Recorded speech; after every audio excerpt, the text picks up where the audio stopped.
From an employment perspective, right now there are only 3 kinds of companies. Number 1, the overgrown gardens like this one that have lost their way. Then you've got the second kind of company, which are the well-kept gardens. These are, doing okay. No one loves working there, but they're chugging along. They're producing the work, but it's not an explosive, exciting, aspirational environment. It's not an inspiring place, but these businesses get the job done.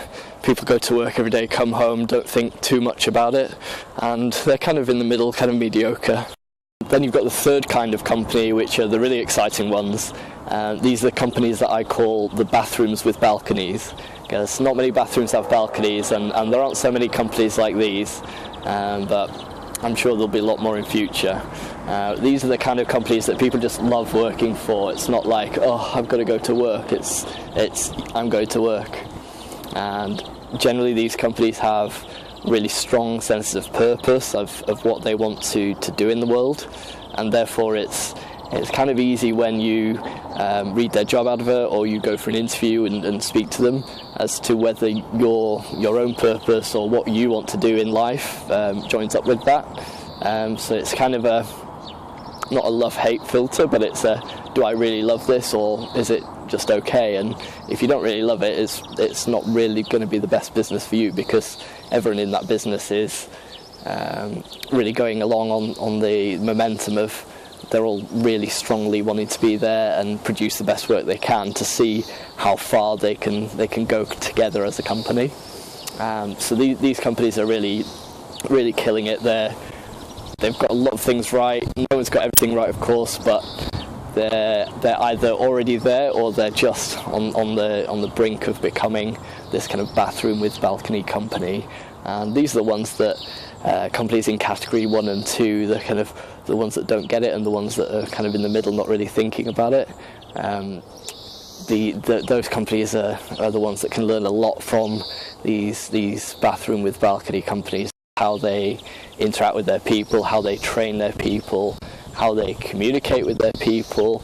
Bathroom with balcony companies are really the ones to watch out for, and if you're not one yet, you can do a lot to actually become one.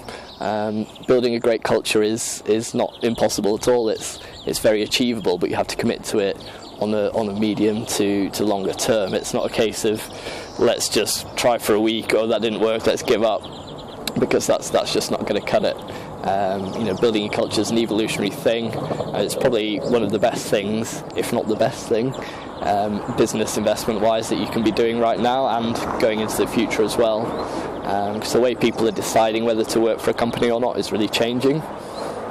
So there's a lot more filtering going on by employers, rightly so, but there's a lot of filtering now coming through in the minds of employees. So yeah, matching those two together is becoming more complex, which is really interesting.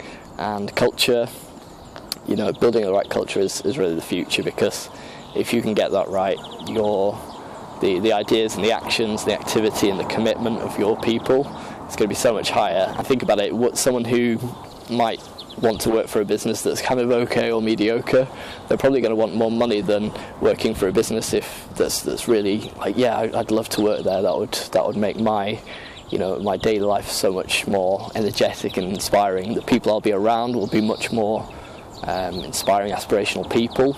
I feel like I'm one of them. I want to become one of them. You join that kind of business, most people would work for far less, or at least a good chunk less than they would perhaps accept to work for a kind of mediocre or business that doesn't really have a clue about how to build a great culture and working environment. So think about that. That's a huge business saving.